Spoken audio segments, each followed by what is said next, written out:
नमस्कार, आदाब, सत श्री अकाल। आप सबका स्वागत है बियॉन्ड द हेडलाइंस में, जहां हम बात करते हैं खबरों से हटकर और खबरों की पूरी डिटेल में जाते हैं। तो सबसे पहले आज की हेडलाइंस। जम्मू कश्मीर असेंबली में डेली वेजर्स के मामले पर हुआ हंगामा। बीजेपी का वॉकआउट। उमर अब्दुल्ला बोले, हम बनाएंगे कमेटी, देंगे डेली वेजर्स को इंसाफ। जम्मू कश्मीर 2025 के बजट पर उमर अब्दुल्ला का जवाब। कहा, हमारी अपनी स्कीम्स का अपना बजट था ये। जम्मू के कठुआ जिले के मरहीन में 2 और युवक लापता। परिवार को अपहरण का शक। पुलिस ने सर्च ऑपरेशन शुरू किया। जम्मू के रियासी जिले के माहौर इलाके में भीषण सड़क हादसा। 4 की मौत, 9 लोग घायल। 200 फीट नीचे चला गया टेम्पो ट्रेवलर। कश्मीर में फिर से बर्फबारी। जम्मू में गर्म हुआ मौसम। और अब खबरें विस्तार से। तो सबसे पहले जम्मू कश्मीर विधानसभा की खबरें। और आज विधानसभा में बजट सत्र का खास दिन था, क्योंकि मुख्यमंत्री उमर अब्दुल्ला, जो जम्मू कश्मीर के वित्त मंत्री भी हैं, उन्होंने बजट पर आज अपना जवाब देना था।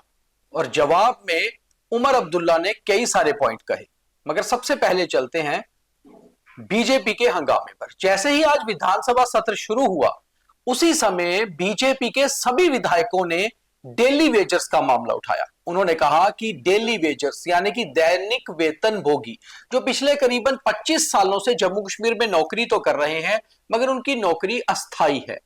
वो एक मेहनताने के तौर पर ही सरकार से पैसा ले रहे हैं और उनकी सैलरी बुक्स तक भी नहीं है। उनमें से कई सारे लोग ऐसे हैं जो शायद रिटायर भी हो चुके हैं और कुछ होने वाले हैं।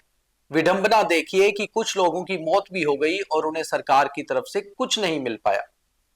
अगर किसी सरकारी कर्मचारी की मौत हो जाती है नौकरी के दौरान, तो एसआरओ 43 के तहत उसके परिवार के किसी सदस्य को नौकरी मिलती है, जबकि डेली वेजर्स में ऐसा नहीं है। और कई सारे डेली वेजर्स जो पीएचई या पीडीडी, जिसका अब नाम पीएचई का जल शक्ति है और पीडीडी का पावर डेवलपमेंट डिपार्टमेंट यानी कि बिजली विभाग, उसमें तो कई सारे रिस्क फैक्टर्स भी होते हैं।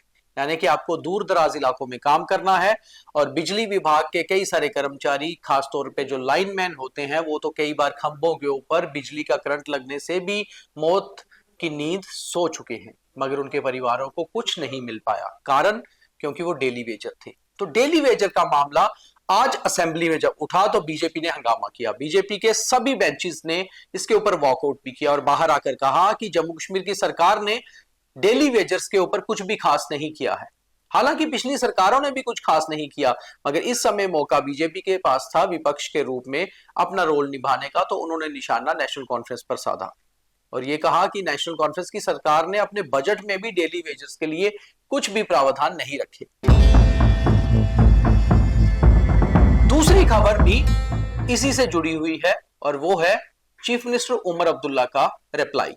ये रिप्लाई जो उनका बजट पर था, इसमें उन्होंने डेली वेजर्स की बात की और उन्होंने कहा कि जब उनकी 2008 से 2014 तक सरकार थी, वो तब भी डेली वेजर्स के मामले पर काम कर रहे थे और उनका मसला सुलझाने ही वाले थे कि कुछ दिक्कतें आ गई जिससे वो उनका मसला नहीं सुलझा पाए। मगर अब वो वचनबद्ध भी है और प्रतिबद्ध भी है। वो अपने मैनिफेस्टो में भी उनका जिक्र कर चुके हैं, इसलिए वो इस पर एक कमेटी बनाएंगे जिसकी अध्यक्षता चीफ सेक्रेटरी करेंगे। 6 महीने में कमेटी रिपोर्ट सौंपेगी और उसके बाद अगले बजट में डेली वेजर्स को इंसाफ मिलेगा, चाहे ये पॉइंट वाइज ही हो। यानी कि एक साथ ही करीबन 61,000 डेली वेजर्स को इंसाफ नहीं मिल सकता, मगर स्टेप वाइज उनको कुछ ना कुछ दिया जाएगा। कहीं ना कहीं डेली वेजर्स के लिए ये अच्छी खबर भी है और डेली वेजर्स इस पे क्या सोचते हैं, ये हम आपको अलग से एक पूरी स्टोरी बताएंगे। बड़ी बात यह है कि उमर अब्दुल्ला ने अपनी स्पीच में आज सबसे बड़ी बात यह कही कि हमने कहीं पर भी जो उनके ऊपर आरोप लग रहे थे कि सेंट्रल स्कीम्स को ही अपने बजट पे रखा, उन्होंने कहा यह जम्मू कश्मीर के लिए अच्छी बात है कि जम्मू कश्मीर के बजट पर चर्चा भी जम्मू कश्मीर असेंबली में हो रही है और बजट भी पेश यही हुआ है। और जितनी भी स्कीम्स उन्होंने अपने बजट में रखी, उसमें कुछ स्कीम्स को छोड़कर उनकी जम्मू कश्मीर सरकार की अपनी स्कीम्स थी, जैसे कि ई बसेस में महिलाओं को मुफ्त सेवा देना। उन्होंने कहा कई सारी और स्कीम्स भी उन्होंने खुद बनाई हैं। तो उनके ऊपर लग रहे आरोप गलत हैं, बल्कि वो जम्मू कश्मीर की बढ़ोतरी और विकास के लिए काम कर रहे हैं और इसकी झलक उनके बजट्स में भी मिलती है। उमर अब्दुल्ला का चाहे आज बजट पर जवाब का भाषण बहुत कम था, मगर उन्होंने पॉइंट वाइज सीधे स्ट्रेट पॉइंट रखे और कई सारे मुद्दों को भी छुआ। आगे बढ़ते हैं तो आगे मामला है रहस्य से जुड़ा हुआ। जी हाँ, ये कोई कहानी नहीं है, मगर ये एक हादसा है। कुछ घटनाओं को जोड़ने के लिए बहुत जरूरी है समझना कि आखिर कठुआ में युवाओं का लगातार लापता होने का रहस्य है क्या। पिछले करीबन 1 महीने में 2 अलग अलग घटनाओं में 2 अलग अलग जगहों पर कठुआ में 5 युवा गायब हो गए, लापता हो गए। उसके बाद उनके शव मिले 2 अलग जगह और 3 अलग जगह। आरोप ये भी लग रहे हैं कि आतंकी छुपे बैठे हुए हैं कठुआ की ऊंची पहाड़ियों पर और जंगली इलाकों पर, और जब भी कभी आतंकियों का सामना किसी से भी हो जाता है तो वो उसका अपहरण करके उसे मार गिराते हैं। मगर इसे समझना होगा कि आखिर रहस्य क्या है। फरवरी 2025 में कठुआ से 2 युवा लापता होते हैं और उसके बाद उनके शव मिलते हैं क्षत विक्षित स्थिति में। उसके बाद मार्च में 3 युवा गायब होते हैं। वो घर से एक बारात में, एक शादी में शामिल होने जा रहे थे और वहां से वो गायब हो जाते हैं। लोहाई मल्हार इलाका कठुआ का है। वहां पर 2 दिन बाद उनके शव मिलते हैं और उनमें से जो सबसे कम उम्र का था, टीनेजर था एक, उसका जो शव है उसकी रिपोर्ट में ये आता है कि उसके स्टोमक में पानी भर जाने से उसकी मौत हुई, यानी कि किसी ने उसको डुबोने की कोशिश की। जबकि उसके साथी 2 जो युवक थे उनकी मौत सर पर किसी मजबूत चीज से प्रहार करने से हुई। यह शार्प एज वेपन नहीं था, किसी पत्थर या ईंट से या उसका सिर किसी से टकराने से भी मौत हो सकती है। मगर ऐसा किसने किया, यह रहस्य अभी खुल नहीं पाया है। हालांकि बहुत सारे लोग, सरकार इसे आतंकी घटना का नाम भी दे रहे हैं, मगर अगर आतंकी घटना भी है तो आखिर वो आतंकी कहां गायब हो जाते हैं? उन्हें जमीन खा जाती है या आसमान निकल जाता है? क्योंकि सुरक्षा बल लगातार सर्च कर रहे हैं और उस इलाके में घनी आबादी तो नहीं पर अलग अलग जगह आबादी है। तो इन आतंकियों को कोई देख क्यों नहीं पा रहा, कोई इनकी लोकेशन ट्रेस क्यों नहीं कर पा रहा?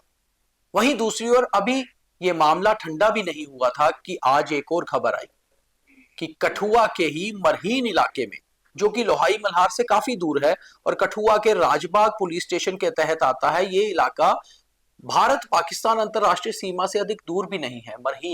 मरहीन इलाके में भी 2 युवा लापता हो जाते हैं। इन दोनों का नाम रहमत अली, जिसकी उम्र 12 वर्ष, और मोहम्मद दीन, जिसकी उम्र 15 वर्ष है। तो आखिर इन युवाओं के गायब होने का रहस्य है क्या?